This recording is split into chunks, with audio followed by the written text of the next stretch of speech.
여러분 만나서 반갑습니다. 창재일 목사입니다. 식사들 잘 하셨습니까? 이제 식사하시고 나면은 이제 좀 있으면 이제 효과가 나타날 텐데, 살살 졸리시기도 할 겁니다. 졸리시면은 그냥 벌떡 일어나서 저 뒤로 가셔도 됩니다. 뒤로 가셔서 이렇게 스트레칭도 하시고 그렇게 하시면 좋겠습니다. 아침에 우리 아하브 목사님 그 강의를 들으시면서 어떤 생각이 드셨습니까? 뭔가 인사이트가 있으시던가요? 어, 이게 유대인과 유대인이 생각하는 그런 그 사고 방식은 우리 한국 사람이 사고 방식하는 그런 그 루트 그 길하고 전혀 다릅니다. 그래서 사실 아까 그 아합 목사님께서 그 설명하시는 그 내용들도 굉장히 그 뭐라고 할까요? 그러니까 유대적인 사고에 기반하는 그런 그 성경의 해석의 방법이죠. 근데 그게 우리하고 전혀 상관없고 나는 그런 거 필요 없다라고 해야 되는 게 아니고 어떻게 보면은 굉장히 필요한 그런 내용들입니다. 그러니까 어떻게 보면은 이해가 잘 안 되는데 그거를 넘어서 이해를 할 수 있도록 노력을 해야 될 부분이에요. 왜냐? 일단 뭐 간단하게 성경은 유대인들에 의해서 쓰여진 거잖아요. 유대인이라고 이 얘기를 하면 뭐하고 히브리인이라고 표현을 하는 게 훨씬 더 가깝겠죠. 히브리 사람들에 의해서 쓰여진 겁니다. 그죠? 그럼 그 안에는 히브리 사람들의 사고방식이 자연스럽게 들어가 있게 돼 있습니다. 그게 뭐라고 할까요? 하나님의 나라에 대해서 분명히 쓰는 거지만 도구는 말하자면 히브리 사람들이 쓰는 거기 때문에 당연히 히브리 사람들의 관점과 그리고 이야기와 그 다음에 또 히브리 사람들이 갖고 있는 어떤 역사적인 그런 백그라운드와 이런 것들을 통해서 성경의 그 내용들이 들어가게 돼 있죠. 그러다 보니까 성경을 해석을 하려면은 히브리 사람들의 관점이 필요하다라고 이 얘기를 하는 겁니다. 그러니까 우리나라 사람의 관점이라는 게 있고 히브리 사람들의 관점이라는 게 있죠. 그렇죠? 그냥 예를 들어서 우리나라 사람들의 생각하고 일본 사람들의 생각하고 같아요, 달라요? 달라요. 아니, 옆 나라도 사실은 생각하는 구조가 다른데요. 우리나라 사람들하고 중국 사람들하고 생각하는 그런 로직이 같아요? 달라요. 근데 하물며 저기 중동, 그러니까 여기서 몇천 킬로 떨어져 있는 그 중동에 있는 그 사람들, 그 사람들의 사고방식과 우리 한국 사람들의 사고방식이 같을 거라고 생각을 하면 문제가 크겠죠. 달라요. 그래서 어떻게 보면 우리가 성경을 해석하기 위해서는 우리의 관점으로 성경을 읽어내고 그리고 우리의 생각에 의해서 성경을 해석을 하는 것보다 성경의 텍스트를 읽고 그 사람들이 그거를 어떻게 생각했는지 알아야 되고 그리고 이해를 해야 되고 그리고 그 사람들의 관점에서 그 텍스트를 봐야 할 필요가 있죠. 그죠? 근데 우리는 그거를 그냥 무시하고 그냥 우리나라 말로 돼 있는 성경만 읽어도 충분하다라고 그렇게 우리는 생각을 해요. 목사님들, 빵이 맞아요? 떡이 맞아요? 자, 우리가 결정을 해서 우리 성서 공유에다가 알려줍시다. 자, 떡이 맞다. 손 들어봐요. 빵이 맞다. 나는 모르겠고 그냥 되는 대로 어, 고대 유대인들이 떡을 먹지는 않았겠죠. 그죠? 빵을 먹었을 거란 말이에요. 그죠? 근데 우리나라 말로 번역을 할 때 말하자면 지금부터 한 160년 전에 우리나라 사람들이 이해하기 쉽게 그거를 빵이라는 단어를, 왜냐하면 160년 전에는 우리나라에 빵이라는 단어를 써도 알아먹을 수 있는 사람이 하나도 없었어요. 왜? 그때는 빵이 없었으니까. 그래서 우리나라 사람들이 알아들을 수 있는 단어로 번역을 한 거죠. 그렇죠? 그래서 떡이라고 번역을 한 거예요. 그래서 한 160년 전 그냥 우리나라 땅 안에서 성경을 계속 읽다 보니까 그냥 우리는 자연스럽게 그냥 떡이라고 생각을 한 거죠. 그죠? 그래서 이 양반들은 떡 먹고 사는 보다 예수님께서 떡을 떼셨구나. 인절미인가? 쑥떡인가? 그렇죠. 제가 어렸을 때 그랬거든요. 이 떡은 과연 어떤 떡일까? 근데 이스라엘 가서 공부하다 보니까 떡 아니에요. 빵이에요. 그것도 역시 여러분 혹시 이스라엘에서 일반적으로 먹는 빵 보셨어요? 어떤 빵이던가요? 납작한 그 빵을 뭐라고 하던가요? 예? 맞자. 이 얘기 우리 목사님은 맞자라고 이 얘기를 하시면은 제가 점수를 몇 점을 줄 수 있냐면은 아주 모르는 건 아니에요. 그래서 한 59점. 예. 근데 59점은 어쨌든 F야.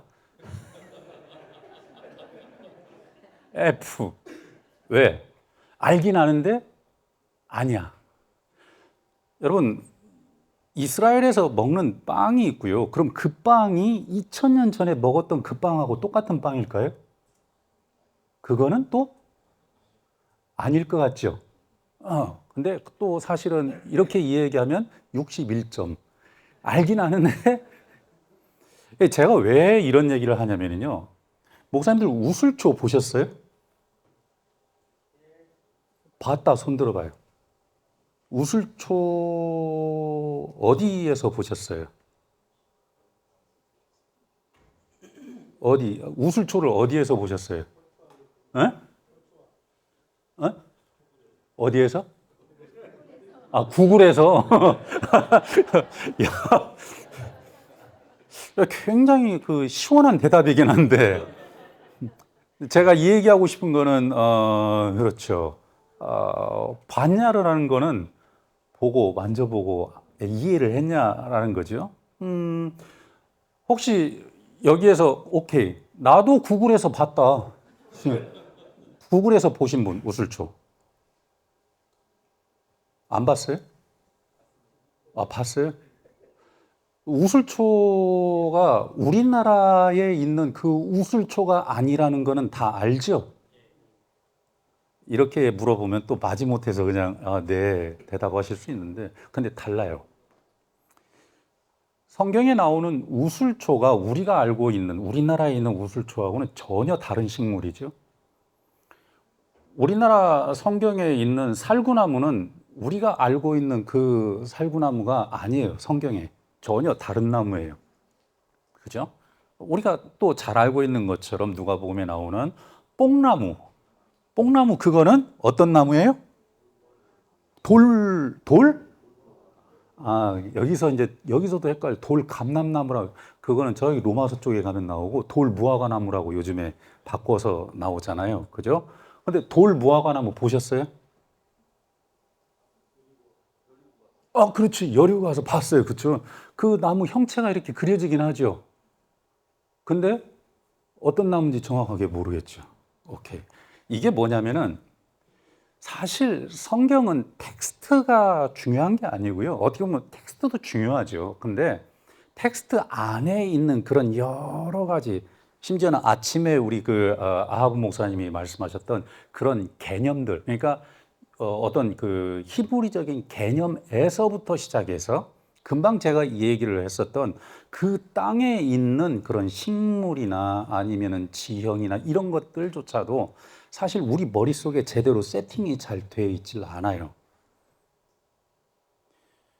여러분, 제가 지금 무슨 얘기를 하려고 하냐면 세팅이 안 돼 있다라는 말은 무슨 말이냐면은 우리가 성경을 해석을 하려고 할 때 성경 해석을 하려고 할 때 빠르게 우리가 그 본문을 해석하려고 하는 그런 생각에서 본문을 읽으면은 우리 머릿속에 뭐가 걸리는 게 없어요.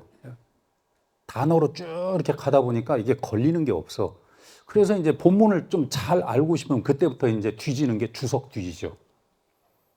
주석 뒤지다가 이상한 단어 나오면은 사전을 뒤지는 분은 되게 열심히 하시는 분이에요.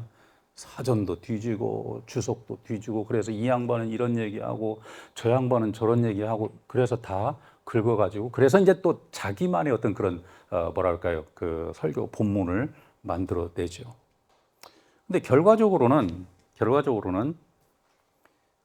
이런 어떤 우리가 목사로서 성경을 해석을 하고 그리고 또 그거를 성도들에게 전달을 해 주는 게 우리의 그 본연의 임무인데 이렇게 성도들에게 설교를 하기까지 여러 어떻게 보면 우리가 알아야 될 내용들도 많고 건너가야 될 내용들도 많은데 사실 우리한테는 어려움이 굉장히 많다는 거죠. 그래서 사실 지금 우리 여기 천지 투어도 그렇고요. 제가 하고 있는 밥 아카데미도 그렇고요.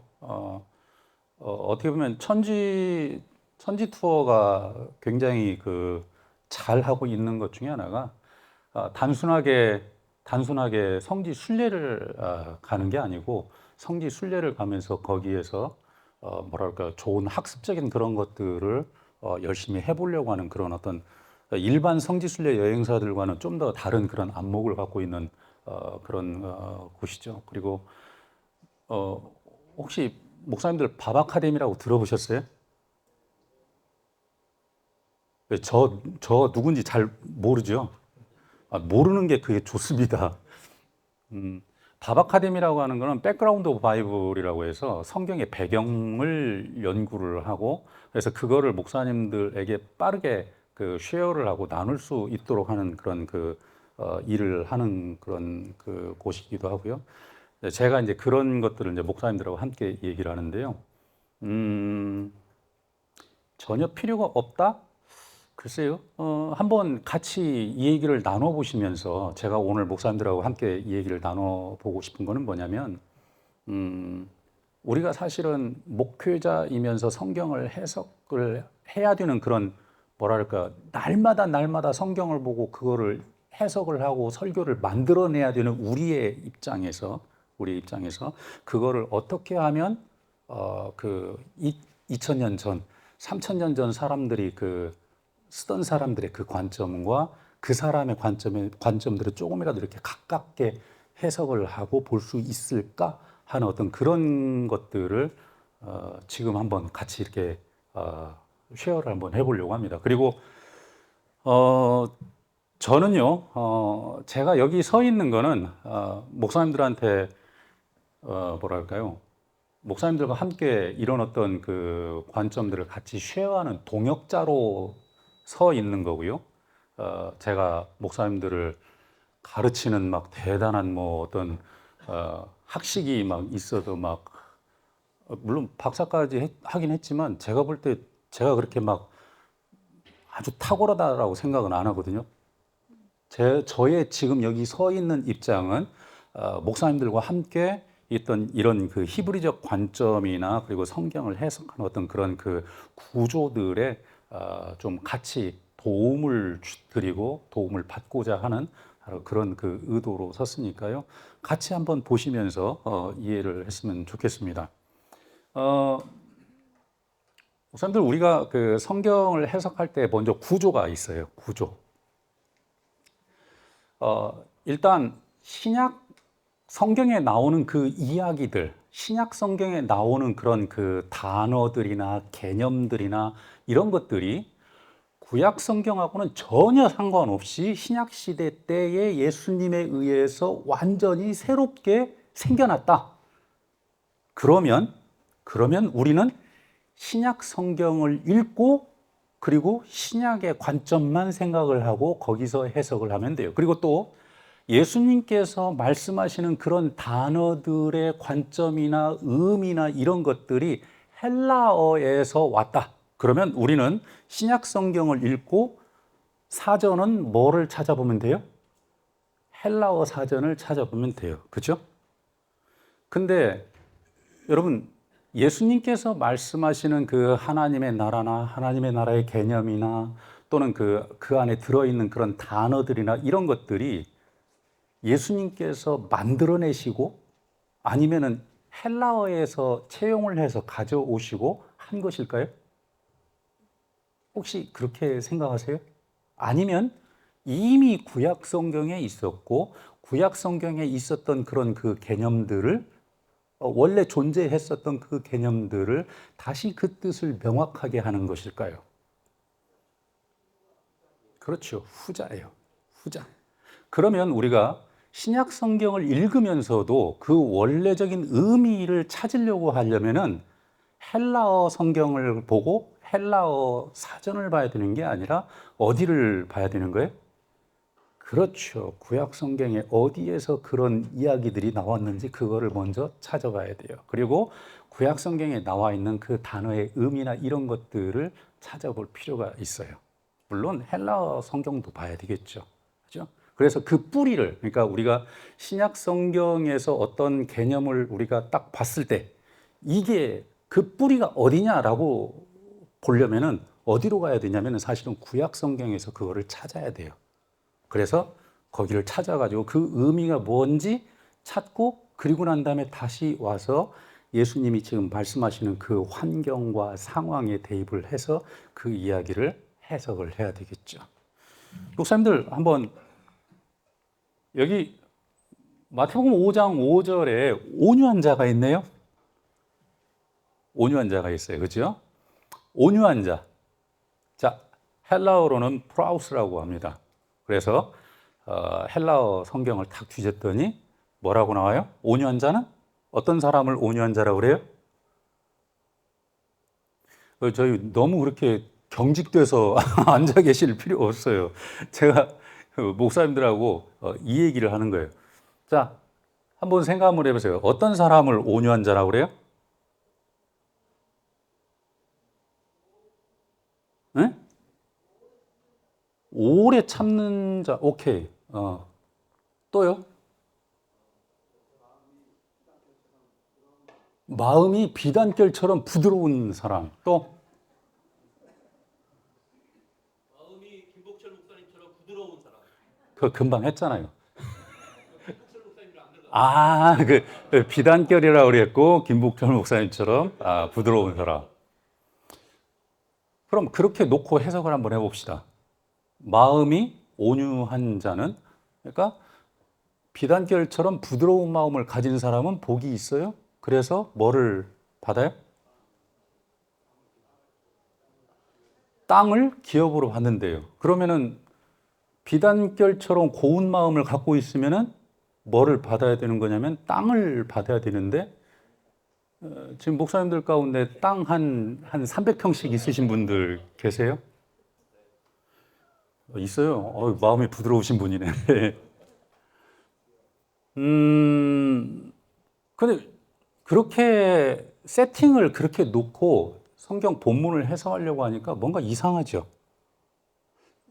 헬라어에서도 프라우스라고 해서 그 온유한 자라고 하면은 당연히 마음이 부드러운 사람이라고 따뜻한 사람이라고 그렇게 나와요. 그래서 그렇게 놓고 해석을 하니까 이게 이상하죠. 근데 여러분, 아까 제가 말씀드렸던 것처럼 이런 상황이 됐을 때, 히브리 사람들이 원래 어떤 과정에서 이 온유라는 단어를 썼는지 알아야 될 필요가 있죠. 그래서 구약 성경으로 한번 가보는 겁니다.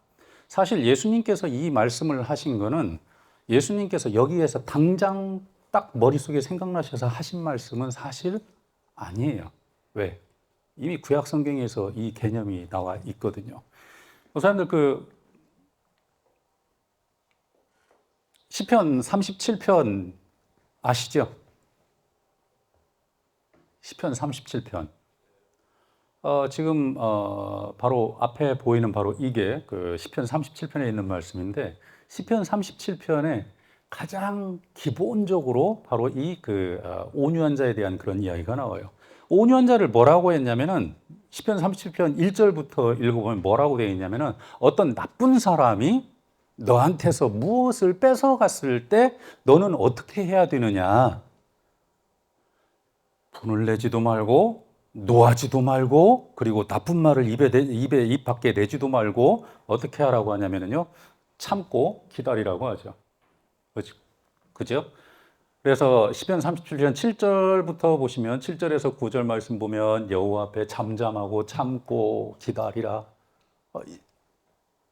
그래서 이렇게 참고 기다리고 그리고 분을 발하지도 말고 노하지도 말고라고 이렇게 얘기를 하죠. 불평하지도 말래요. 오히려 악을 만들 뿐이래요. 근데 진실로 악을 행하는 자들은 끊어질 것이래요. 그래서 여호와를 소망하는 자들은 땅을 차지한다고 하는데요. 그래서 여호와를 소망하는 그 사람을 뭐라고 부르냐면 그 사람을 온유한 자라고 불러요. 그리고 그 온유한 자를 뭐라고 표현하냐면은 아나빔이라고 시편 37편에서 표현해요. 아나빔. 그래서 우리가 아나빔을 히브리어 사전에서 딱 찾아보니까 거기에 부드러운 사람, 따뜻한 사람 이렇게 돼 있어요. 견디는 사람. 그래서 그거를 그대로 번역을 한 게 그게 프라우스예요. 그리고 그 프라우스를 따뜻하다라고 이해를 하니까 결과적으로 우리가 마태복음 5장 5절을 이해를 할 때 부드러운 사람, 부드럽다라고 그렇게 얘기를 한 건데 근데 히브리 사람들 머릿속에 있는 그 단어의 그 의미를 직접적으로 가서 보니까 부드러운 사람이 아니에요. 견디는 사람. 아까 말씀하셨던 것처럼 견디는 사람이 어떻게 보면 제일 가까워요. 근데 뭘 견디냐 그 말이죠. 뭘 견디냐. 시편 37편에 그래서 온유한 자에 대한 컨셉을 얘기를 하는데요. 나쁜 놈이 너한테서 땅을 빼앗아 갔다. 어떻게 할 거냐? 견뎌라 그 말이에요. 견뎌라. 나에게 모든 것들을 다 맡기고 왜? 너는 내 백성이니까 내가 해결을 할 거니까 나에게 다 맡기고 그냥 견디고 있어라.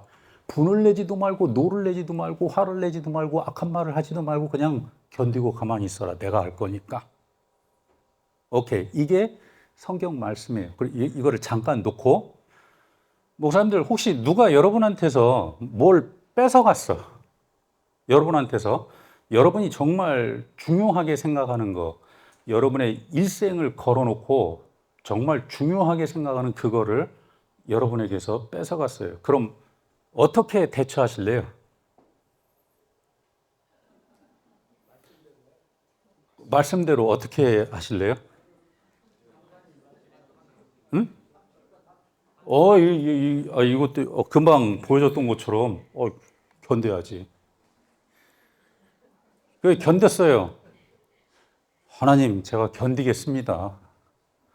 그랬더니 일주일 견디면은 나한테 그거 뺏어간 놈이 아이고 여기 있습니다. 그러고 순수하게 갖고 오던가요? 네?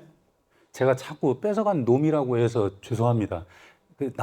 나한테서 뺏어간 놈이 하나 있거든요. 그래서 어쨌든 그 순수하게 갖고 오던가요? 아니요. 나는 하나님의 사람이니까 내가 적어도 1년을 참아보겠습니다. 그리고 1년 참으면은 그거 가지고 오던가요? 아니요. 그럼 얼마나 참으실 거예요? 끝까지. 우리가 흔히 하는 말로 주님 오실 때까지 3년을 참고 5년을 참고 10년을 참아도 안 돌아와요. 그죠? 그럼 안 돌아오는 그 과정 가운데 보니까 나한테서 그거를 뺏어간 그놈은 그거를 가지고 아주 잘 먹고 잘 살아요. 나한테서 뺏어간 그거 가지고. 내가 하던 때보다 훨씬 더 잘 때. 그래서 내가 보면은 진짜 그거 가지고 아주 대박을 치는 거예요. 자, 그럼 그거를 보면서 속이 어떨까요? 네? 뒤집어지죠? 뒤집어지면 그 다음에 어떻게 행동해야 될까요? 네? 뒤집어지면 바로 가서 옆에 있는 짱돌을 짚는다? 아니요, 뒤집어지는데도 시편 37편에서 하나님께서 당신의 백성들에게 뭐라고 했냐면, 그렇죠, stay, 참어, 기다려 라고 했으니까 그거 생각하면서 속은 뒤집어지는데 기다려요. 그렇게 3년을 버티고 5년을 버텼는데 그래도 안 돌아와요. 그럼 어떻게 해야 되죠? 5년이 딱 지났어. 어떻게 해야 돼요? 기다려야죠. 이게 정상적인, 그러니까 일반적인 세상을 살아가는 사람들의 관점에서 봤을 때 이렇게 하는 사람이 정상적인 사람일까요? 아니요. 그래서 그 사람들을 하나님의 사람들이라고 하는 거예요. 그렇게 사는 사람들, 그렇게 하나님이 말씀하셨다라고 하는 바로 그 말씀을 믿고 그 말씀 한 말씀 때문에 자기의 속이 뒤집어지고 그리고 막 그래요. 저 나쁜 놈이 나한테서 뺏어간 그것 가지고 진짜 막 대박을 치면서 잘 먹고 잘 살아요. 근데 그거를 볼 때마다 미치고 환장할 것 같아요. 그죠? 근데 하나님의 사람들은 그때도 계속 어떻게 해야 된다라고 성경에서 이 얘기를 한 거냐면은 그때도 하나님을 믿고 기다리라는 거죠. 속이 뒤집어지고 그냥 못 견딜 것 같아도 기다리라는 거죠. 보세요. 그러니까 여호와 앞에 잠잠하고 참고 기다리라. 자기 길이 형통하여 악한 꾀를 이루는 자 때문에 불평하지 말지어다. 분을 그치고 노를 버리며 불평하지 말라. 오히려 악을 만들 뿐이라. 진실로 악을 행하는 자들은 끊어질 것이나 여호와를 소망하는 자들은 땅을 차지하리로다. 이게 하나님의 나라의 관점이고 이게 하나님의 의도예요. 하나님의 백성에 대한 하나님의 의도. 그래서 하나님의 백성이라고 스스로를 고백하는 사람들 있죠. 그 사람들은 당연히 하나님이 말씀하신 대로 살아가는 거죠. 그럼 바로 이 사람을 아까 뭐라고 했냐면 바로 이게 온유한 자라고 했어요. 그게 아나빔이에요. 그게 온유한 자예요. 그러면 온유한 자는 마음이 따뜻한 사람이라고 이 얘기할 수 있을까요?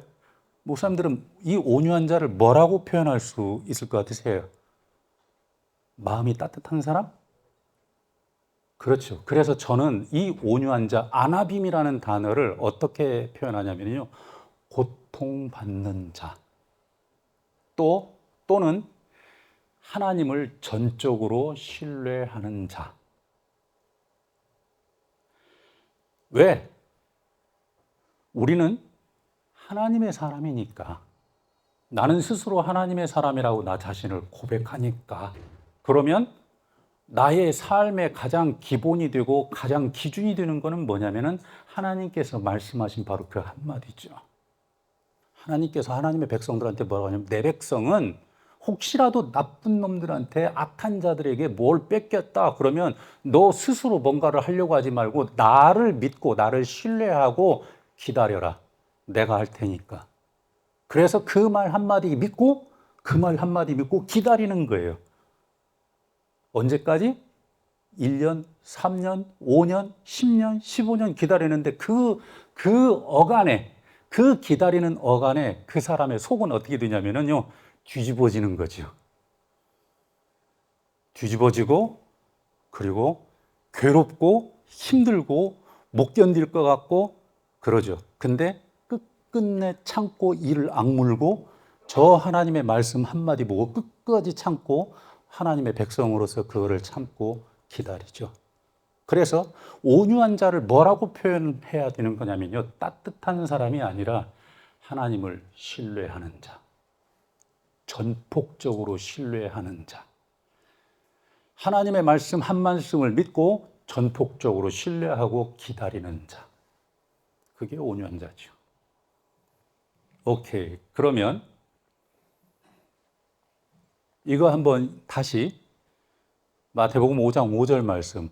온유한 자는 복이 있나니 저가 땅을 기업으로 얻을 것이요. 땅을 기업으로 받을 것이며 이때 온유한 자는 그렇죠. 아까 얘기했던 것처럼 하나님을 전폭적으로 신뢰하는 자입니다. 마음이 따뜻한 사람이 아니고. 그러면 우리가 해석을 하는 입장에서 여기까지 해석이 끝났으면 이거를 성도들에게 가르쳐야 되는 거죠. 왜? 성도들이 하나님의 사람들이잖아요. 그래서 하나님의 백성들은 이렇게 살아야 됩니다 라고 가르쳐야 되는 거예요. 그게 우리의 일이에요. 그래서 우리가 만약에 뭐라고 할까요? 제대로 성경에 대한 그런 그 관점과 그리고 제대로 성경에 대한 이해를 하지 않은 상태에서 우리가 성경 이야기를 성도들에게 재밌게 해주는 그런 사람들은 아니잖아요. 왜? 우리가 동화 구연가도 아니고, 그죠? 우리가 뭐 만남가도 아니고요. 우리가 설교라는 거는 하나님의 사람들에게 하나님의 뜻을 가르치고 그 하나님의 뜻을 따라서 하나님의 백성들이 살아갈 수 있도록 용기를 돋보다 주고, 그리고 앞에서 내가 그대로 살아가면서 모범을 보여주면서 성도들을 끌고 가고, 그리고 뒤에서 밀어주고 하는 게 그게 우리예요. 우리는 목회자로서 우리가 설교를 하고 가르치고 하는 거는 어떻게 보면 그냥 잡을 하는 게 아니고 우리의 미니스트리를 하는 거죠. 우리의 사역을 하는 거예요. 이게 우리의 사역이에요.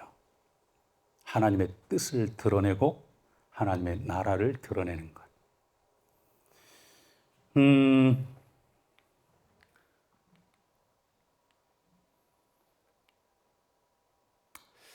혹시 목사님들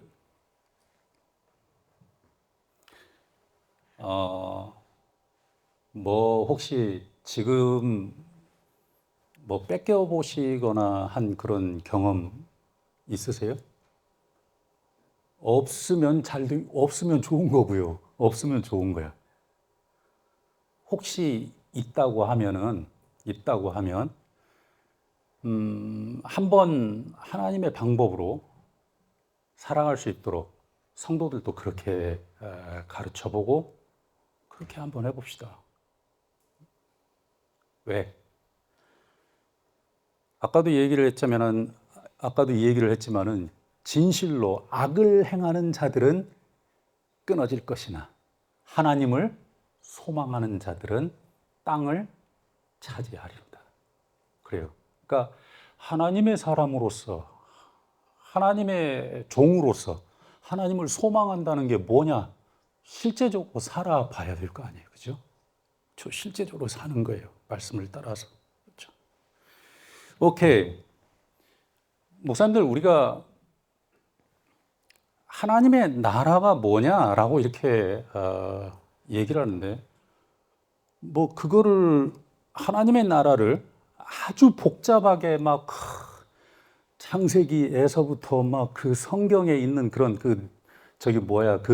줄기를 따라서 쫙 이렇게 설명을 하고 할 수도 있는데, 하나님의 나라는 어떻게 보면은 간단하게 이 얘기를 하면은 하나님의 뜻대로 이 세상에서 하나님의 뜻을 드러내면서 하나님의 뜻이 무엇인지, 그리고 그렇게 사는 것이 어떤 것인지를 드러내면서 사는 사람들. 그렇죠. 그래서 예수님께서 뭐라고 말씀하냐면은 하나님의 나라가 여기 있다 저기 있다라고 얘기를 하는 게 아니라 바로 너희 안에 있다라고 얘기를 하시잖아요. 그죠? 그러니까 하나님의 나라가 어디 저기 죽어서 가고 막, 물론 그럴 수 있어요. 왜? 아직 안 죽어봤으니까. 죽어서 가면 가는 나라라고 그렇게 이 얘기를 해도 반박을 못 해요. 왜? 저와 여러분이 아직 안 죽어봤잖아요. 그죠? 그거 뭐라고 못 해. 근데 그것만 하나님의 나라라고 이 얘기를 할 수는 없어요. 왜? 예수님이 말씀하시는 현재 우리가 살아가면서 이루어야 할 하나님의 나라도 분명히 있거든요. 그 하나님의 나라가 어디 있냐? 우리 안에 있대요. 그래서 그 안에 있다라고 하는 그 하나님의 나라를 어떻게 이룰 거냐? 아까 이 얘기를 했던 것처럼 하나님의 뜻을 그대로 따라가고 하나님의 뜻을 그대로 지키면서, 하나님의 명령을 지키면서 살아가는 그런 사람들을 통해서 하나님의 나라가 드러난다는 거죠. 목사님들 이거 한번 보십시오. 마태복음 5장에 잘 아시는 본문이죠? 그렇죠. 잘 알아요. 예물을 제단에 드리려다가 거기서 네 형제에게 원망 들을 만한 일이 있는 것이 생각나거든. 예물을 제단 앞에 두고 먼저 가서 형제와 화목하고 그 후에 와서 예물을 드리라. 오케이. 아주 간단하고 잘 이해가 되는 본문이에요. 제가 말씀드렸죠. 이거는 사실은 어디에서 나온 거냐면은 예수님께서 이것도 지금 막 생각나가지고 말씀하시는 그런 내용이 아니라 사실은 이것도 레위기에 있는 속건제 법칙입니다. 목사님들 아까 얘기를 했던 것처럼 구약 성경하고 신약 성경하고 전혀 상관이 없는 거고 그냥 신약 성경은 예수님이 오면서부터 그냥 새롭게 만든 거기 때문에 율법은 전혀 상관없는 거야 라고 이 얘기를 해서 그렇게 신약 성경이 나왔다면 왜 예수님께서는 내가 율법을 폐하러 온 게 아니고 완성하려고 왔다라고 그렇게 말씀하실까요? 율법을 완성한다라는 게 무슨 말일까요? 그렇죠. 하나님께서 원래 하나님의 나라의 백성들에게 주시는 그 온전한 그런 법이 있었는데 그 법들을 유대인들이 아까 우리가 아침에 그 아하브 목사님이 얘기하실 때 얘기하시는 그런 내용들인데요. 이스라엘 백성들이 그 하나님의 율법을 실행하고 이 땅 가운데 하나님의 나라를 드러내는 거에 실패를 해요. 실패를 해. 그래서 율법을 주셨는데 그 율법을 원래 하나님의 의도대로 이해를 하지 못해요. 그러다 보니까 세상 사람들에게 하나님의 나라를 드러낼 수가 없죠. 살인하지 말라 너희가 들었으나 나는 너희에게 말하노니 라고 얘기를 하죠. 목사님들 살인하지 말라라는 법이 어떤 법이에요? 살인하지 말라. 응? 십계명이죠. 살인하지 말라라는 그럼 살인하지 말라라는 거 지키려면 어떻게 하면 되죠? 살인 안 하면 되죠. 이게 유대인들이 해석하는 해석이에요. 아주 간단하죠. 그래서 유대인들은 어떻게 하냐면 이렇게 한 거죠. 내가 미워하는 사람 잡아다가 데려와가지고 두들겨 패기 시작했어요. 그냥 두들겨 패고 막 거의 막 죽을 정도까지 두들겨 팼죠. 근데 나는 거룩한 하나님의 사람이니까 하나님의 법을 지켜야 돼요. 살인하지 말라라는 법이 머리에 떠올랐어요. 그러니까 패는데 어디까지 패요? 그렇죠. 죽기 직전까지만 패고 살려놓은 거야. 그럼 살인한 거예요? 안 한 거예요? 응? 안 했잖아요. 그죠? 그럼 율법 지켰어요? 안 지켰어요? 지켰죠. 이게 말하자면 이게 예수님 당시에 유대인들의 율법을 해석하는 방법이었어요. 근데 예수님께서 말씀하시는 거예요. 하나님께서 너희에게, 즉 하나님의 백성들에게 원래 살인하지 말라라고 하나님 당신의 백성들에게 율법을 주신 바로 그 살인하지 말라라고 하는 그 율법의 의도가 지금 니네들이 해석하는 것처럼 사람을 죽도록 두들겨 패되 목숨은 살려줘라라고 하는 그런 의도로 말씀하신 거냐? 아니다. 하나님이 말씀하신 거는 살인하지 말라라고 말씀하신 거는 사람을 보고 저 나쁜 놈 내가 언젠가 한 번 더 데려다가 내가 때려 죽인다라고 하는 그 마음부터 먹지 말라는 의도로 살인하지 말라라는 법을 주신 것이다. 이게 원래 하나님의 의도다라고 말씀을 하시는 거예요. 그래서 예수님께서 내가 율법을 폐하러 온 게 아니고 율법을 온전케 하고 완성케 하려고 했다라고 하는 말씀이 바로 그거예요. 즉 무슨 말이냐면은 하나님께서 원래 그 법을 주신 그 의도를 온전하게 드러내는 것이 예수님의 그렇죠. 이 세상에 오셔서 율법을 해석하는 바로 그 의도라 그 말이에요. 간음하지 말라 내가 너희가 들었지만은 그래서 유대인들은 간음을 어떻게 해석할까요? 유대인들 간음을 해석하는 거. 응? 미시나에 나와요. 미시나에. 미시나는 뭐냐면은 여러분 그 유대인들도 시간이 지나면 어쩔 수 없이 잊어버릴 수밖에 없는 그런 것들이 있겠죠. 예를 들어서 절기, 유월절, 시간이 지나면 어떻게 되는지 잊어버릴 수밖에 없어요. 그래서 이거를 두려워했어요. 그래서 잊어버릴 수 있는 것, 시간이 지나도 내 후손들이 반드시 알아야 되는 이것들을 성경에 나온 이런 것들을 아주 디테일하게 다시 한쪽에다가 적어 놓기 시작했죠. 목사님들 혹시 설날에 어떤 그런 프로세스로 설날을 지내는지 기억나세요? 잘 모르죠. 이런 거예요. 유대인들도 그게 걱정이 됐던 거예요.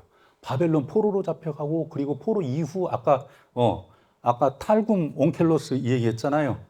그게 왜 그렇게 나온 거냐면, 바벨론으로 잡혀가기 이전에 거기 히브리 사람들 다 히브리였었어요. 근데 바벨론에 가가지고는 히브리어를 안 썼어. 그쪽에서 있는 그 아람어를 쓰기 시작했어요. 그래서 한 50년쯤 지나다 보니까 자기들 히브리어를 다 잊어버렸네? 근데 안식일 날 회당에 가면은 자기들이 토라를 읽는데 뭘로 된 그 토라를 읽냐면은 히브리어로 된 거를 읽는 거예요. 히브리어로. 근데 들을 때 몰라. 아람어만 아니까. 거기 바벨론에 살면서. 아람어만 아니까. 그래서 그 사람들한테 한쪽에서 히브리어를 듣고 사람들한테 이렇게 번역해 주면서 그래서 나오기 시작한 게 그게 바로 그래서 해석해 준다라는 말로 그때부터 타르굼이 나온 거예요. 봐요. 몰라. 그럼 어떻게 해요? 네. 제가 뭔 얘기다 갑자기 탈굼 얘기가 나와가지고. 그래요.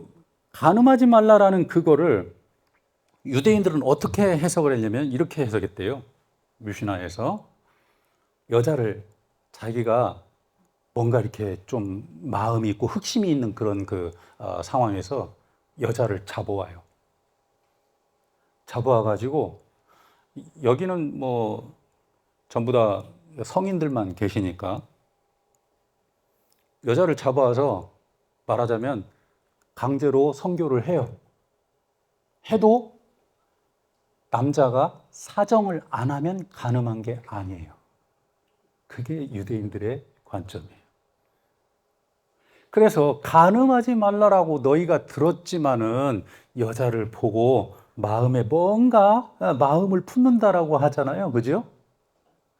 그 뭐냐면은 데려와가지고 자기 힘으로 완력으로 여자를 범하고도 사정 안 하면 내가 간음한 게 아니야. 그게 난 하나님의 법을 지켰어. 라고 이 얘기를 하는데 하나님이 그런 의도로 너희한테 간음하지 말라고 율법을 주셨겠느냐?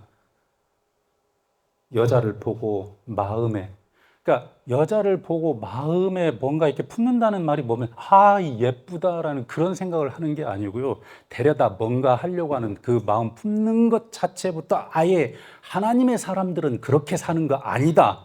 거기서부터 하지 말라라는 의도로 간음하지 말라라는 법을 주신 것이다. 이게 원래 하나님의 의도다라고 하면서 그 하나님의 법을 명확하게 알려주는 거죠. 그게 예수님이 하시는 일이에요. 그러다 보니까 예수님께서 말씀하시는 그런 그 내용들이나 이 모든 것들이 사실은 예수님께서 딱 머리에 기억나셔가지고 또는 생각나셔서 거기에서 말씀하시는 게 아니라 그렇죠. 이미 하나님께서 하나님의 백성들에게 말씀하셨던 내용들을 그 의도대로 명확하게 다시 드러내는 바로 그 일을 하시는 거죠. 목사님들, 제가 아까 말씀드렸죠. 이게 예수님께서 말씀하시는 마태복음 5장에 있는 바로 이 말씀이 되게 멋있는 말씀이잖아요. 예물을 제단에 드리려다가 거기서 네 형제에게 원망 들을 만한 일이 있는 것이 생각나거든. 예물을 제단 앞에 두고 먼저 가서 형제와 화목하고 그 후에 와서 예물을 드리라. 이거 속건제입니다. 레위기에 나오는 속건제. 근데 이렇게 이 얘기를 하면 이제 목사님들 머릿속에 이제 막 지진이 일어나요. 왜? 속건제 안 배워봤거든. 레위기 첫 번째 장 번제는 어떻게 그나저나 읽는데 그 다음 들어가면 막 머리 복잡해가지고 뭐를 잡았다가 막 비틀었다가 막 어디서 또 가르쳐 주지도 않아요. 그죠? 복잡해. 그래서 속죄제, 속건제 하니까 막 머리가 막 열나는 거죠. 그죠? 근데 왜 예수님께서 레위기에 있는 이 제사법을 가지고 하나님의 나라의 그 근본적인 원칙을 말씀을 하셨을까요? 아주 아주 중요하다 그 말이에요. 그러니까 우리가 사실은 아까 제가 처음에 말씀드렸던 것처럼 우슬초 뭔지 몰라, 빵 뭔지 몰라, 그냥 보고 읽고 그리고 해석 잘해가지고 감동 있게 설교하면 되지라고 얘기를 하는데, 근데 그 밑에 있는 그런 그 내용들, 사실은 좀 알아야 되는 그런 내용들은 그냥 싹 한쪽으로 제껴놓고 내 머릿속에 들어오는 그런 것들만 가지고 이렇게 하다 보니까 결과적으로는 어떻게 되냐면요, 뭔가 좀 이렇게 알맹이를 건지는 그런 그 설교가 아니라 뭔가 좀 약간 이렇게 수박 겉을 싹 핥고 지나가는 듯한 그런 설교를 하고, 그리고 듣는 사람도 뭔지 모르고 말하는 사람도 뭔지 모르는 그런 설교를 하게 되는 거죠. 근데 뭔가 이렇게 좀 그 뭐랄까, 이 성경을 막 구약에서 문화적으로 또 그 의미적으로 이렇게 긁어가지고 가져와서, 그렇죠, 요 내용을 이렇게 봐야 될 필요가 있어요. 목사님들, 속건제가 뭔지 잠깐 이 내용을 놓고 같이 이 얘기를 하고, 지금 몇 시죠? 네? 2시 6분. 제가 15분에 시작했죠? 10분.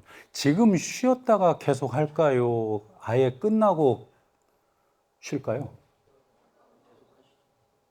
지금 삘이 붙었기 때문에 계속 하자.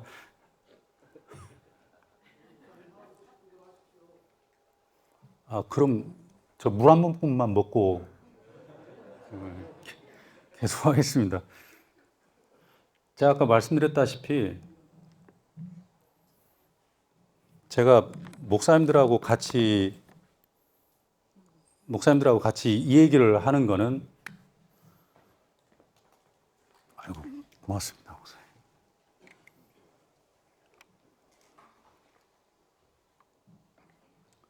뭐라 그럴까요? 이스라엘에서 공부했다, 뭐 이스라엘에서 학위 다 했다, 그런 거 필요 없고요.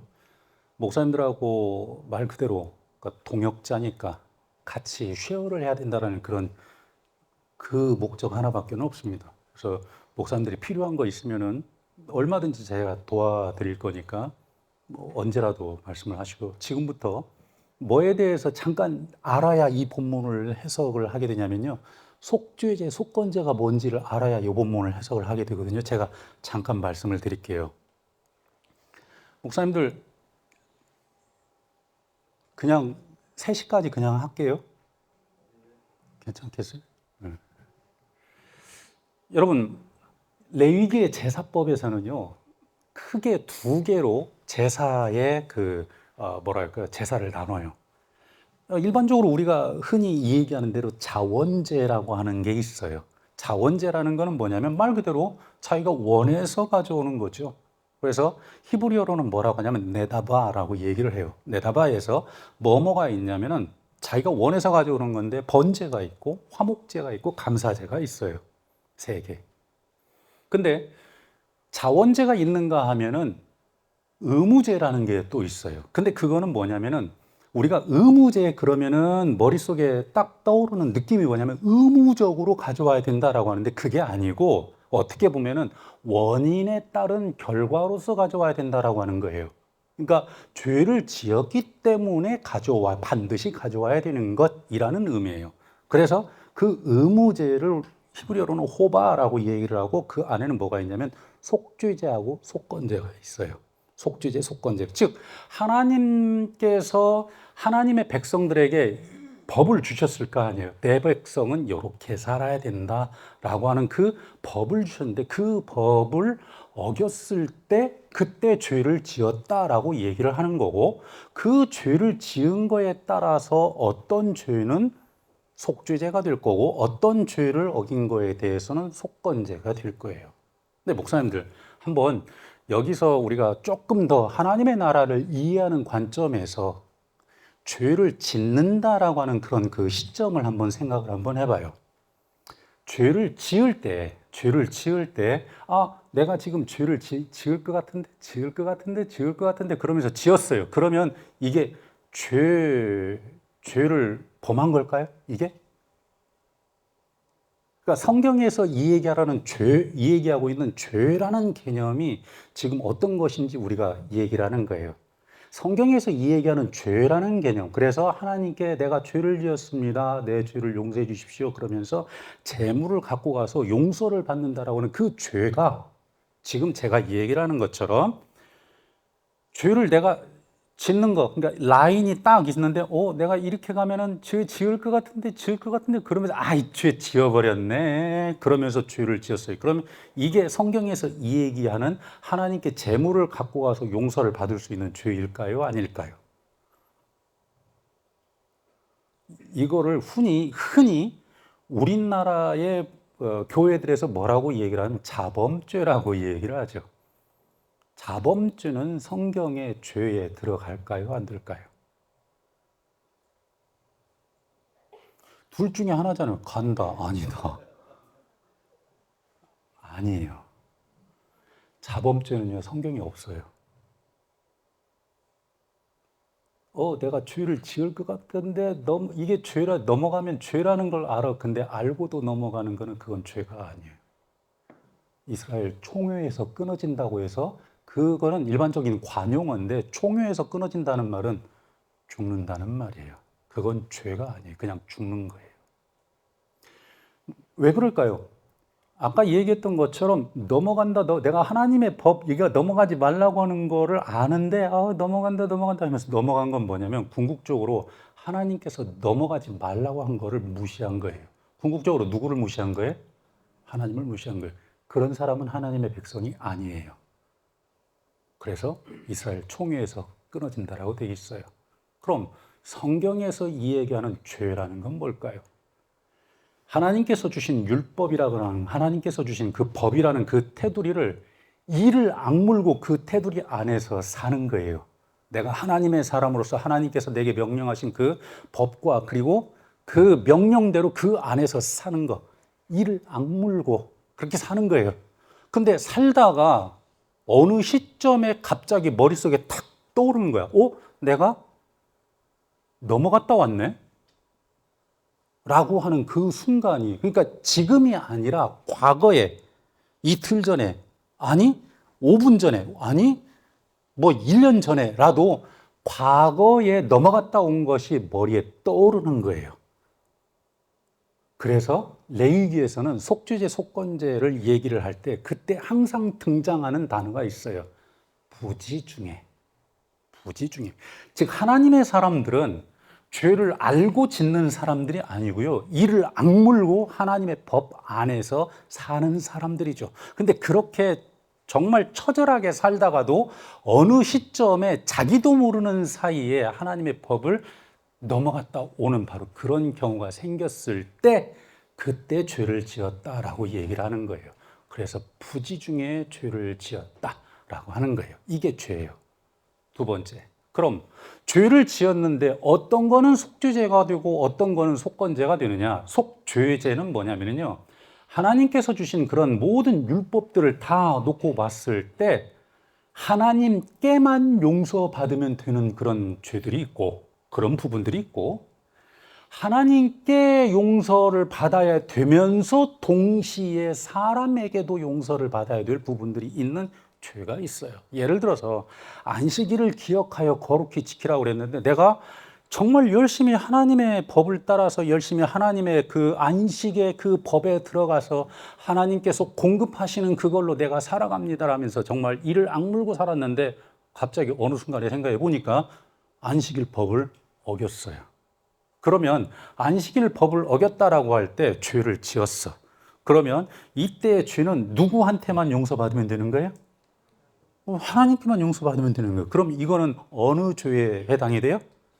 속죄죄에 해당이 돼요. 그래서 속죄죄에 해당하는 그런 재물을 갖고 가서 하나님께 하나님 제가 부지 중에 죄를 지었습니다. 용서해 주십시오 라고 하면서 재물을 드리고 용서를 받는 거예요. 근데 여러분 중요한 게 있어요. 레위기 4장 5장에 보면 바로 속죄죄 속건제를 다루는데 속죄죄를 얘기를 할 때는요. 속죄죄를 얘기를 할 때는 재물이 저기 막 그 뭐랄까 지도자들은 황소 뭐 그 순념소 순양 막 이렇게 나뉘다가 일반 백성들로 내려오면은 뭐 암양 그다음에 또 이제 뭐 비둘기 곡식가루 이렇게 속죄제에서는 그 재물들이 쭉 이렇게 나열이 돼 있어요. 쭉 위에서부터 아래까지. 그래서 맨 정말로 그 성경에서 이 얘기를 할 때 성경에서는요 가난한 사람을 두 부류로 나눠요. 두 부류. 성경의 레위기 제사법에서 두 부류로 나오는데 일반적으로 가난한 사람, 그 다음에 극빈자. 그래서 일반적인 가난한 사람이 하나님께 죄를 지어서 재물을 가져오려고 하면은 뭐 가져오면 된다고 하냐면은 비둘기? 그렇죠. 2마리 가져오면 된다 그래요. 근데 극빈자는 뭐를 가져와서라도 용서를 받으라고요? 곡식가루를 가져와서라도 용서를 받으래요. 여러분, 그래서 극빈자, 예를 들어 극빈자의 경우를 한번 봅시다. 극빈자는 뭐냐면은 뭐 하루 벌어서 하루 먹고 사는 사람들이에요. 그 극빈자들이 가져올 수 있는 게 곡식가루예요. 근데 곡식가루가 뭐 얼마큼 되어 있냐면은 10분의 1 에바라고 되어 있고 그거는 약 한 2.2리터 정도 돼요. 그거는 가져오는 거고 정작 제단 위에 하나님께 태워서 드리는 양은 한 웅큼이라고 되어 있어요. 한 웅큼. 목사님들 이것도 필요하니까 자 지금 앉은 자리에서 오른손으로 왼손으로 뜨면 안 돼요. 오른손으로 한 웅큼을 떠봐요. 한 웅큼 떠보세요. 한번. 다 공부니까 한번 떠보세요. 한 웅큼 떠봐요. 그렇죠. 이렇게. 아니면 이렇게. 근데 이게 한 웅큼이 아니래요. 유대인들이 이 얘기할 때 한 웅큼, 제사법에서 이 얘기하는 한 웅큼이 바로 이렇대요. 10분의 1 에바가 이렇게 있잖아요. 그러면 거기에다가 오른손을 갖다가 이렇게 딱 댄대요. 대봐요. 그렇죠. 됐죠? 그리고 난 다음에 새끼손가락 빼고 가운데 3개 손가락을 딱 이렇게 집어보세요. 엄지손가락도 빼고. 그리고 이렇게 떠내요. 이게 한 웅큼이에요. 그러면 이 안에 들어있는 게 얼마 정도나 될까요? 1g, 2g 정도밖에 안 돼요. 근데 하나님께서 너 내 백성으로 살다가 나한테 부지 중에 죄를 지었느냐? 그래서 네가 죄에 대해서 용서를 받고 싶냐? 네가 가져올 수 있는 거 가져와. 극빈자라고 하면은 곡식 10분의 1 에바라도 가져와. 그리고 그 중에 한 웅큼만 나한테 태워도 내가 너 무슨 죄를 지었든지 용서해 줄게. 라는 게 그게 하나님의 의도예요. 그래서 속죄제에서 하나님의 의도는 뭐냐면은 그냥 간단하게 이야기하면 내가 어쨌든 용서해 줄게예요. 내가 용서해 줄게. 속죄제의 그 가장 기본적인 원칙은 내가 용서해 줄게예요. 뭐든지 가져와라. 그냥 네가 가져올 수 있는 범위 안에서 그냥 가져오면 내가 그냥 용서해 줄게요. 이게 바로 하나님께 대해서 용서를 받으면 되는 그런 죄들에 대한 그런 원칙이에요. 근데 아까 속건제는 뭐라고 그랬죠? 그렇죠. 예를 들어서 이런 거예요. 아까 속죄제는 안식일을 기억하여 거룩히 지키라. 근데 어떻게 하다 보니까 내가 살다 보니까 안식일을 보면서 내가 하나님의 백성으로서 그러려고 했던 게 아닌데 정말 죄를 지었습니다. 그래서 용서해 주십시오. 그래서 제가 갖고 갈 수 있는 거 가져와서 용서하면 하나님께 회개하면 용서해 주신다는 게 그게 속죄예요. 근데 속건제는 뭐냐면은 하나님의 법을 어겼으면서 동시에 사람에게도 용서를 받아야 되는 죄예요. 남의 거를 도적질하거나 탐내거나 훔치거나 하지 말라고 하는 거 역시 하나님의 법 안에 있는데, 근데 내가 살다 보니까 내가 의도적으로 훔친 게 아니에요. 의도적으로 훔친 게 아닌데 결과적으로 남의 것을 가져온 게 된 거고 다른 사람에게 피해를 입힌 그런 결과가 돼버린 그런 경우가 있어요. 그때도 죄를 지은 거예요. 그러면 이때는 용서를 받아야 될 대상이 하나님께도 용서를 받아야 되고, 그리고 피해를 안겨준 바로 그 사람에게도 용서를 받아야 돼요. 그죠? 그러면 용서를 받아야 될 대상이 둘이 된 거죠. 그럼 이때의 죄는 속건제예요? 속죄제예요? 속건제예요. 그래서 속건제의 법칙을 따라서 이 죄를 해결을 해야 돼요. 근데 아까 속죄제의 경우에 속죄제는 하나님께만 용서를 받으면 된다고 했고, 그리고 그 재물을 가지고 올 때는 자기가 갖고 있는 정도에 한해서 그냥 가져오면 되는. 근데 속건제는 아니에요. 속건제는 딱 재물이 딱 하나로 정해져 있어요. 흠없는 숫양 한 마리. 타협을 안 해요. 그냥 흠없는 숫양 한 마리예요. 그거를 가져와야 된대요. 그래서 그렇게 가져와 가지고 그 사람에게 먼저 그 사람에게 가서 용서를 빌고, 그리고 난 다음에 하나님께 와서도 용서를 받아야 되는데, 이게 바로 그건데요. 목사님들, 어떤 상황에서 내가 의도하지 않았음에도 다른 사람에게 손해를 안겨주고 다른 사람에게 원망받을 만한 그런 일이 있을까요? 어떤 경우에 그렇게 생길까요? 제가 지금부터 예를 들어서 차근차근 얘기를 해드릴 테니까 잘 들어보세요. 제가 박기현 목사님을 5시간 우리 아카데미에서 5시간 알바하는 걸로 얘기를 해서 박기현 목사님을 모셨어요. 5시간 알바를 했어요. 그래서 제가 봉투에다가 5만 원을 탁 넣어가지고 박 목사님 오늘 대단히 수고 많으셨습니다. 그러고 박 목사님을 딱 드렸어요. 그랬더니 박 목사님이 쫙 집으로 쫙 가셨죠. 근데 가셨는데 그러고 나서 이제 저도 이제 다 정리하고 나와서 이렇게 길을 가는데 제가 유 목사님을 딱 만났어요. 유 목사님, 장 목사님 안녕하십니까? 어디 가십니까? 아, 예. 오늘 일 끝나고 이제 또 다른 데 가는 길입니다. 그랬더니 유 목사님, 오늘 박 목사님 거기 가서 일했죠? 예, 일했죠. 저랑 5시간 쫙 하고 갔죠. 잘하던가요? 열심히 잘하시던데요. 얼마 줬어요? 5만 원 줬는데요. 그러니까 유 목사님이 펄쩍 뛰면서 그러는 거예요. 장 목사님, 요즘 지금 최저시급이 얼만데 5시간 일했는데 5만 원을 주면은 그거는 안 되는 거죠. 적어도 7만 원을 주셔야 돼요. 자, 봐요. 제가 5만 원을 박 목사님한테 줄 때 의도하고 5만 원을 일부러 줬어요? 아니야. 그렇게 알고 있었기 때문에 5만 원을 줬는데, 근데 다른 상황에서 알아보니까 7만 원을 줬어야 돼. 그럼 내가 유 목사님한테 7만 원을 줬어야 된다라는 이야기를 듣는 그 시점에 저는 어떻게 행동을 해야 될까요? 어떻게 반응을 해야 될까요? 7만 원을 줬어야 돼요. 그러면은 그 다음 제가 어떻게 해야 될까요? 1번, 쌩깐다. 이미 한번 줘버렸으니까 뭘 그걸 어떻게 하냐고.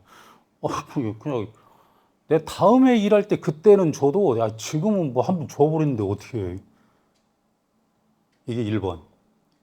2번, 2만 원을 넣고 2만 원을 봉투에다가 넣고, 그리고 속건제 법칙에 따라서 5분의 1을 더 넣고 해서 반드시 갖다 주고 용서를 받아야 된다. 자, 1번, 2번 있어요. 자, 어떤 걸로 할까요?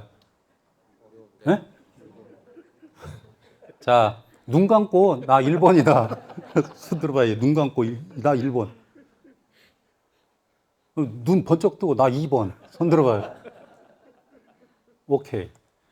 하나님의 나라, 하나님의 백성들이 어떻게 살아야 될지 그거를 가르쳐 주는 게 바로 이런 법칙들이에요. 이거 괜히 속건제라고 해서 괜히 있는 게 아니에요. 하나님의 백성은, 내 백성은 이렇게 살아야 된다라는 그런 의미로 하나님께서 주신 법칙이죠. 그래서 생각을 해보니까 나 하나님의 사람, 내가 실수했네. 그러면 하나님의 법칙대로 어떻게 해야 되냐면요. 그렇죠. 들어보니까 내가 의도한 거는 아니었지만은 형제에게 원망 들을 만한 일을 했네. 그래서 2만 원을 봉투에다가 하나 넣었죠. 그리고 레위기에 가서 보니까 속건제 법칙을 사람에게 해결을 할 때 보상, 그러니까 배상을 해야 되는 그 금액이 있어요. 몇 분의 1? 알잖아요, 목사님들. 5분의 1. 2만 원에 5분의 1이면 얼마예요? 또 계산 못하는 것처럼 이렇게 다 계산되잖아요. 얼마예요? 4천 원. 4천 원인데 1천 원짜리 4장 넣으려면 이상하잖아요. 그죠? 네? 그렇죠. 5천 원짜리 차라리 그냥 하나 넣고 말지. 그래서 5천 원을 넣었어요. 봉투 2개를 딱 해가지고 어쩌냐. 하나님께서 사람에게 실수하지 말라고 그랬는데 그러면서 가지고 가다 보니까 옆에 첨가물 가게에 이제 막 나온 감귤이 조그마한 거 한 박스가 있어요. 용서를 빌려가는데 적어도 이 정도는 갖고 가야지. 그래서 그거 또 한 10,000원 들여서 또 샀어요. 그래서 가가지고 박기현 목사님 때 가서 똑똑 문을 딱 두드렸어요. 그랬더니 그 시간에 박기현 목사님은 뭐 하고 있었냐면은 봉투를 지금까지 보고 있는 거야. 아까 받았던 봉투. 왜 5만 원이 들었을까? 내가 5시간, 아니 최저 시급으로 해도 지금 한 6만 원 되는데 어떻게 5만 원? 장재일 목사 이 양반이 잘못 넣었나? 일부러 넣었나? 여러 가지 생각을 하는데 내가 똑똑 문을 두드린 거예요. 누구세요? 하고 나가니까 박 목사님 정말 죄송합니다. 내가 5시간 일하면 내가 생각했을 때 5만 원이면 되는 줄 알고 5만 원을 넣었는데 나가다 유 목사님을 만나서 이 얘기를 들어보니까 적어도 7만 원을 넣어야 된다고 그래서 내가 정말 죄송합니다. 내가 하나님의 백성으로서 실수했습니다. 2만 원 여기 있습니다. 그리고 여기 5천 원은 배상금입니다. 박 목사님 5천 원 주려고 하면 박 목사님 받아요, 안 받아요?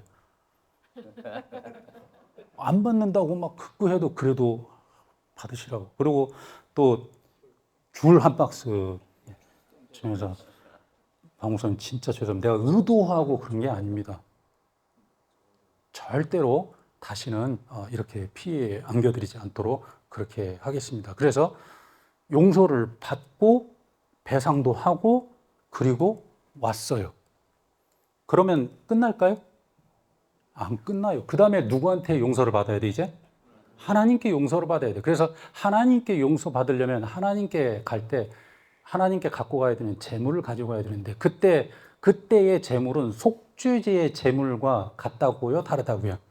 달라요. 속죄제는 네가 할 수 있는 만큼만 가져와라. 그럼 내가 용서해 줄게. 이게 속죄제의 원리인데 속건제는 그렇지 않아요. 흠없는 숫 양 한 마리 딱. 거기에는 내고가 없어요. 그냥 흠없는 숫 양 한 마리 딱 돼 있어요. 흠없는 숫 양 한 마리가 지금 가격으로 얼마 정도 나올까요? 딱 세게 잡네. 150만 원이요? 잘해요. 왜냐하면 본인이 만들어야 되는 거니까.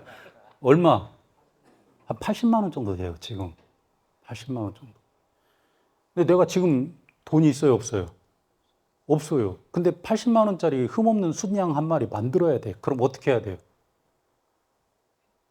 그렇죠. 그날부터 알바하러 나가야 돼요.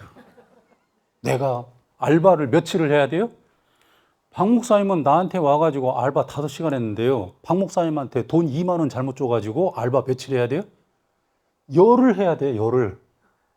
땡볕에 가서 땀 빌빌 흘리면서 열흘 동안 하루에 7만 원씩 받으면서 열흘 동안 70만 원이네? 하루 더 해야 돼요. 이틀 더 해야 되네. 그래가지고 막 80만 원 겨우 마련해가지고 가서 흠없는 순양 한 마리 사다가 하나님께 갖고 왔어요. 하나님께 갖고 가면서 하나님께 제사로 속건제를 드리면서 하나님 죄송합니다. 제가 하나님의 백성으로 세상에 살면서 다른 사람들에게 원망받을 짓이나 또 다른 사람들에게 피해를 입히는 그런 일들을 하나님의 백성으로서 주의하면서 살았어야 되는데 제가 부지 중에 피해를 입혔습니다. 정말 죄송합니다. 제가 다음에는 더 주의하면서 하나님의 사람으로서 하나님의 명령을 지키면서 살겠습니다. 제 죄를 용서해 주십시오.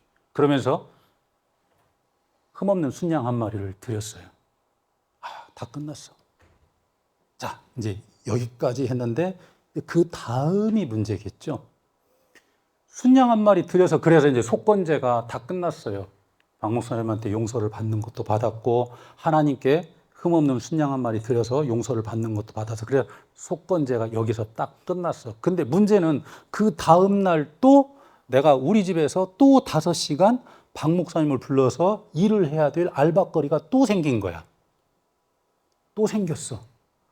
그래서 박 목사님을 다시 한번 불러야 돼요. 그러면 여러분, 우리 목사님들 같으면 제가 그냥 뎁다 대고 박 목사님께 박 목사님 내일 또 5시간 할 일이 있는데 또 와주시겠습니까? 이렇게 전화할 것 같아요?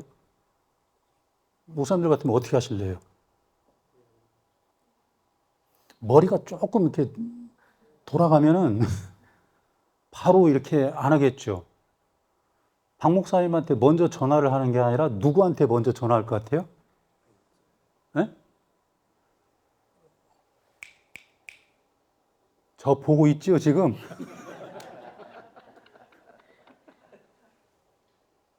저 보고 있죠? 누구한테 전화할 것 같아요? 유 목사님한테 전화해야죠. 왜? 그렇죠.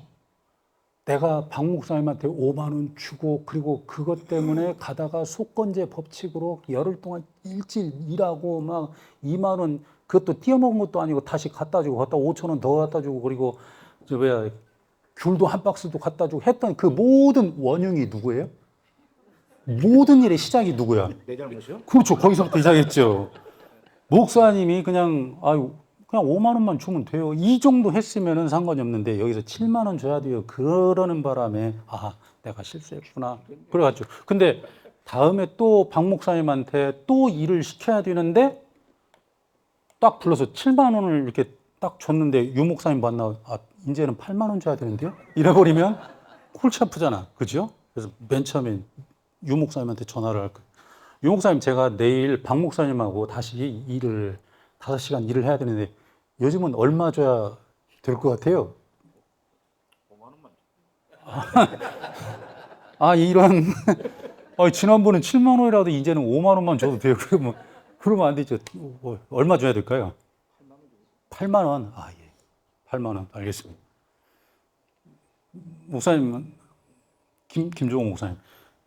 왜냐하면 한 분한테 8만 원, 예, 알겠습니다. 그럼 8만 원 주면 되네요. 그러고 했다가 김종호 목사님을 가다가 만났는데 김종호 목사님 8만 5천 원?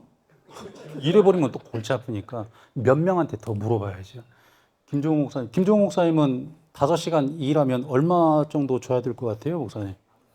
8만 원 정도 주시면 8만 원? 오케이. 목사님은 성함이? 그 김육중 목사님.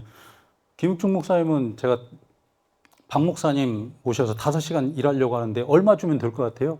네, 그 정도? 8만 원이면 될 것 같아요. 8만 원, 오케이. 딱 8만 원, 오케이. 혹시 모르니까 황완선 목사님. 황 목사님은 제가 박 목사님 모셔다가 5시간 일하면 얼마 줘야 될 것 같아요? 감사하네요. 오케이. 그럼 7만 원, 8만 원, 8만 원, 8만 원이 이렇게 나왔으면 제가 봉투에다가 얼마를 준비를 하고 박 목사님한테 콜을 할까요? 미니멈 8만 원.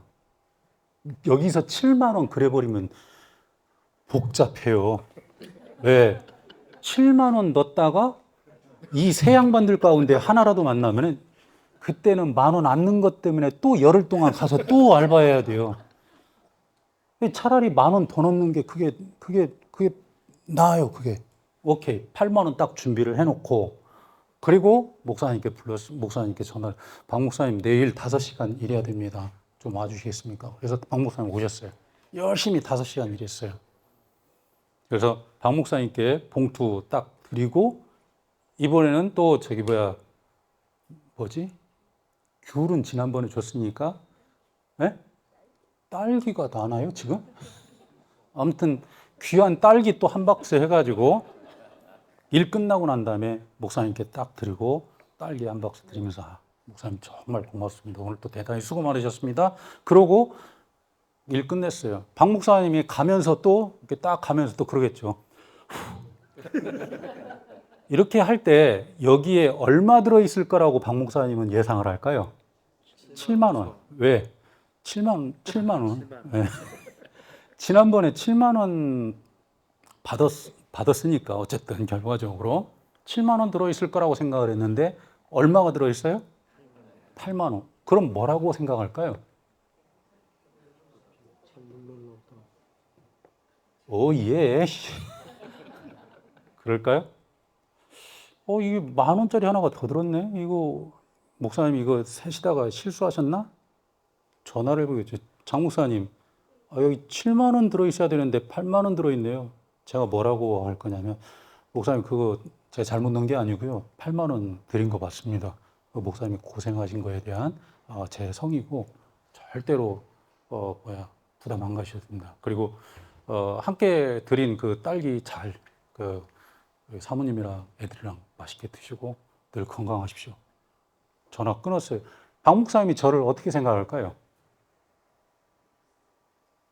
1번, 바보라고 생각한다. 2번, 참 괜찮은 사람이라고 생각한다. 그렇죠.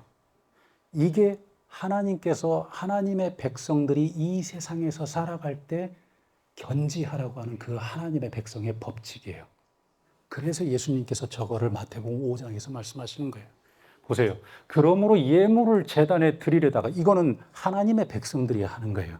그러므로 예물을 제단에 드리려다가 거기서 네 형제에게 원망 들을 만한 일이 있는 것이 생각나거든 알았다는 거예요. 죄가 있다는 것을 깨달았다는. 그러면 어떻게 하냐면 이게 속죄제에 해당하는지 속건제에 해당하는지 가려서 그대로 하나님께 용서를 받아야. 특히 속건제에 관련된 거라면 반드시 해야 되는 거죠. 그래서 어떻게 하냐면 예물을 제단 앞에 두고 먼저 가서 형제와 사화하고 화목하고 그 후에 와서 하나님께 와서 예물을 드리. 이건 속건제예요. 속건제 법칙. 근데 다시 한번 얘기를 드리자면 왜 예수님께서 구닥다리 같은 그 구약성경 레위기에 있는 속건제의 법칙을 가져다가 지금 예수님께서 하나님의 나라의 법칙을 이야기하는 바로 여기에다가 그 속건제의 법칙을 가져왔을까요?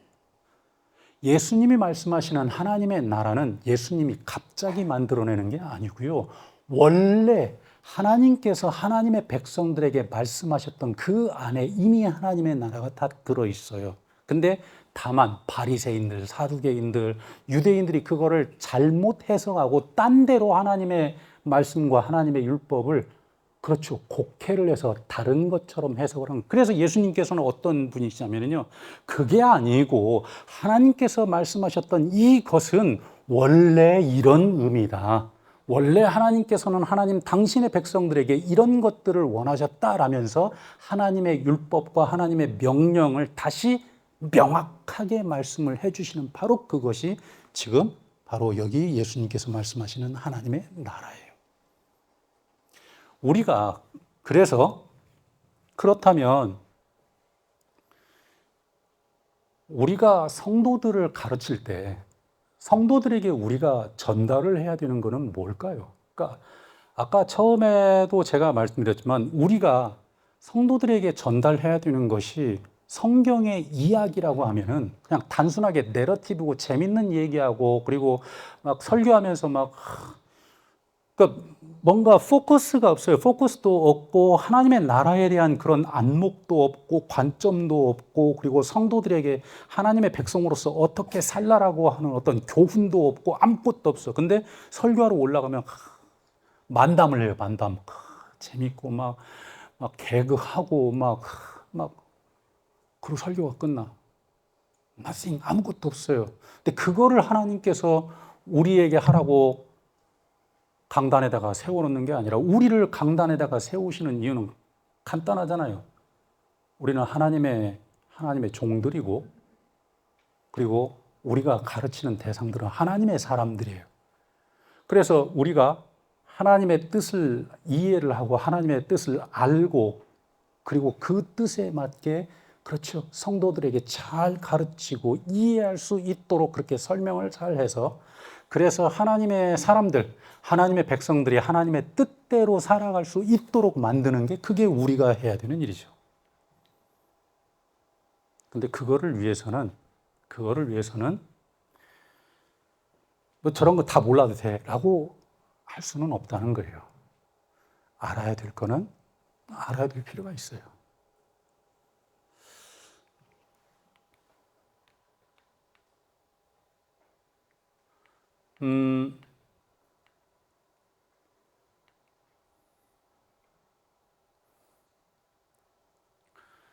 이게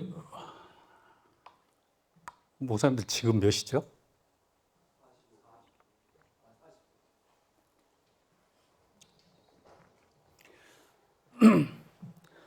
세상에 있는 사람들이 교회를 어떻게 생각하냐면은, 그러니까 지금까지 지내오면서 세상 사람들이 교회를 많이 봤을 거 아니에요.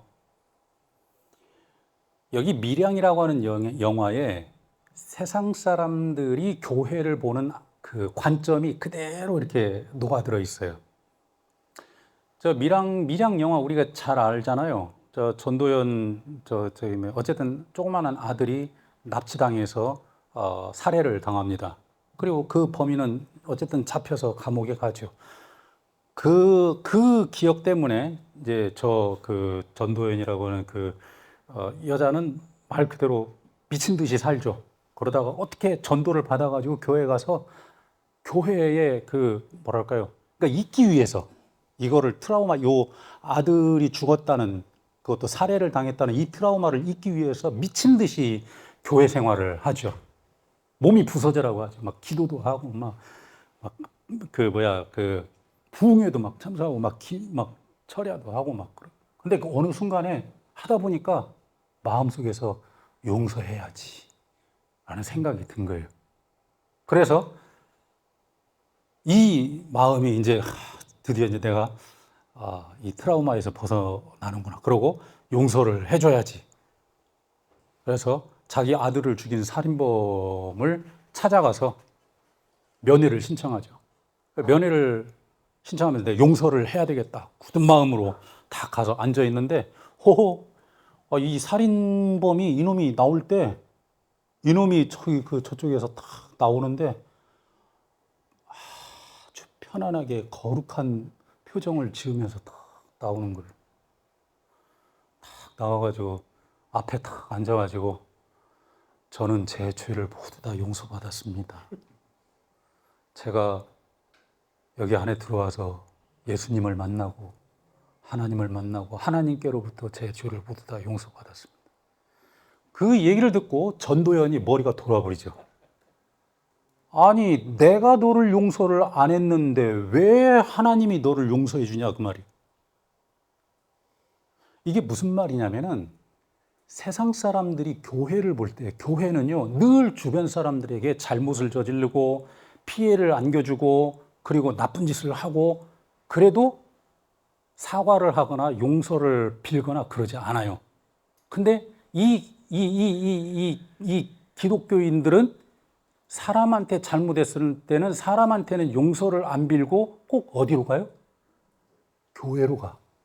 교회로 가서 금요 철야 때 가서 열심히 막 통성기도 하고 그리고 교회에서 나올 때는 거룩한 모습으로 나와요. 왜?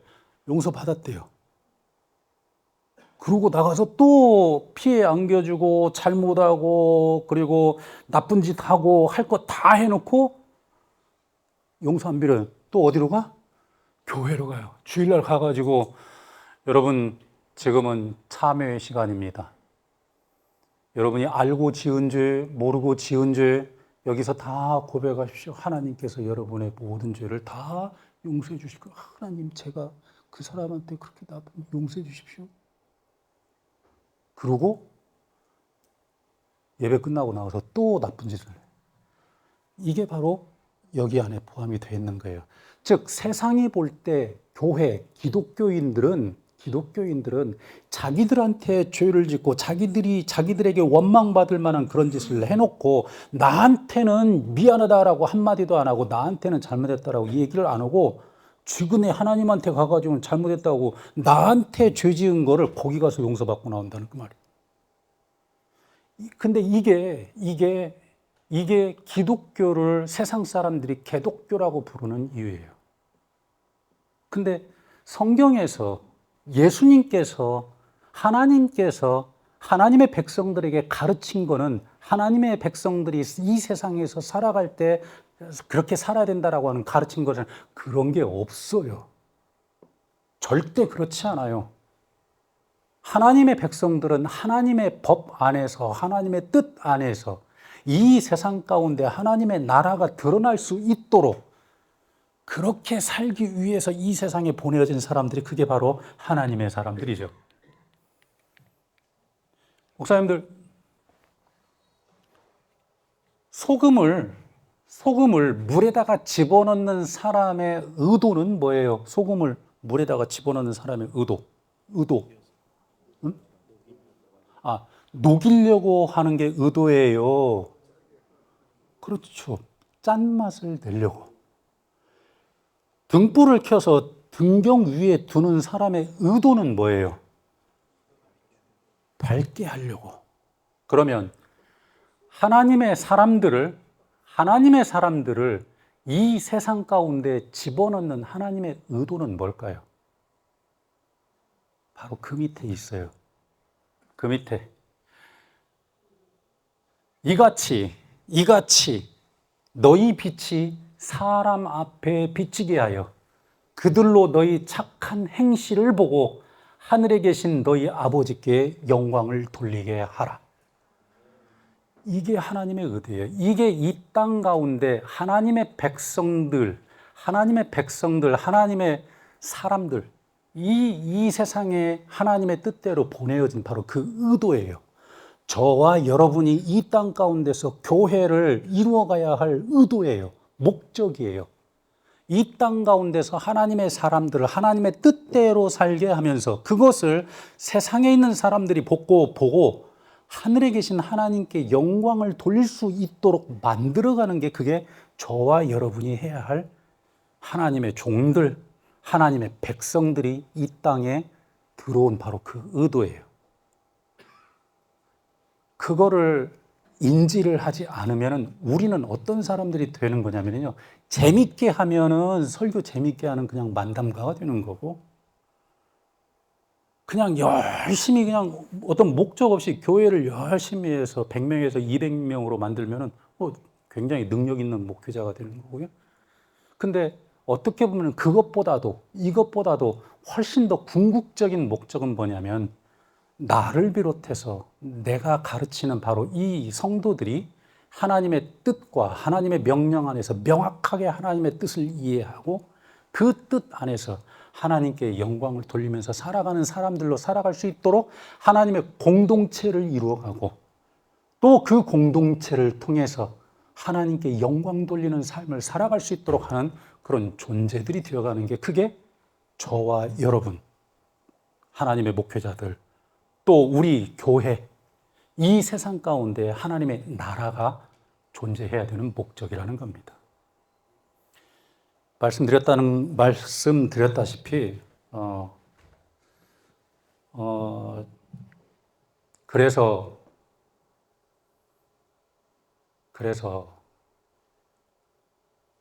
조금 그러니까 구약에 있는 그런 그 내용들도 배워야 될 필요가 있어요. 뭐 절기도 조금 배워야 될 필요가 있고 제사법도 배워야 될 필요가 있고 아무것도 안 배우고 그냥 아무것도 몰라도 그냥 열심히 내가 읽히는 대로 그냥 읽고 그냥 하면 근데 그것도 괜찮은데 그런다고 해서 하나님께서 막 두들겨 패고 뭐 그런 건 아니겠지만 그래도 좀 알고 같이 이렇게 쉐어를 하고 해야 될 필요는 있습니다. 목사님들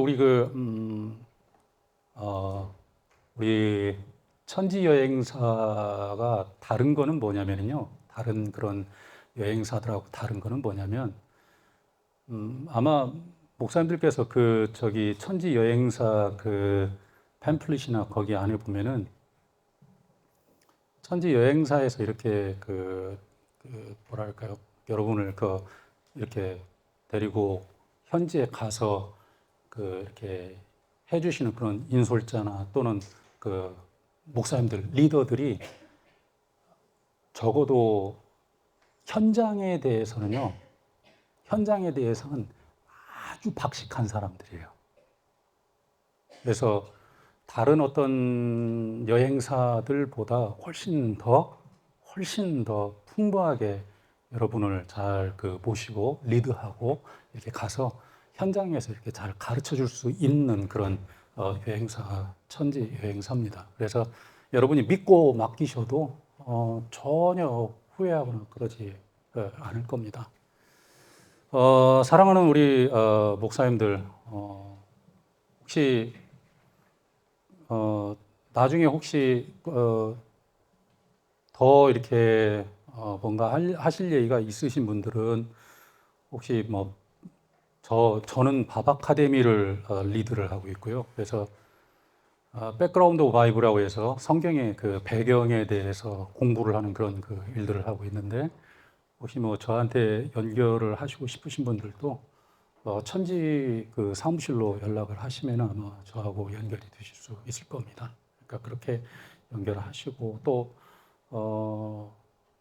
어쨌든 사랑하는 우리 동역자님들, 우리가 이 세상에서 하는 일은 굉장히 하나님께서 기뻐하시고 그리고 즐거워하실 아주 중요한 그런 사역이기 때문에 여러분이 서 계신 자리에서 늘 건강하시고 그리고 힘있게 여러분의 사역을 잘 감당하시고, 또 필요하시면 우리 천지 여행사나 또 밥 아카데미나 제가 여러분을 도와드릴 수 있는 그런 부분들에 도움을 요청하시면 얼마든지 동역자로서 도울 수 있도록 하겠습니다.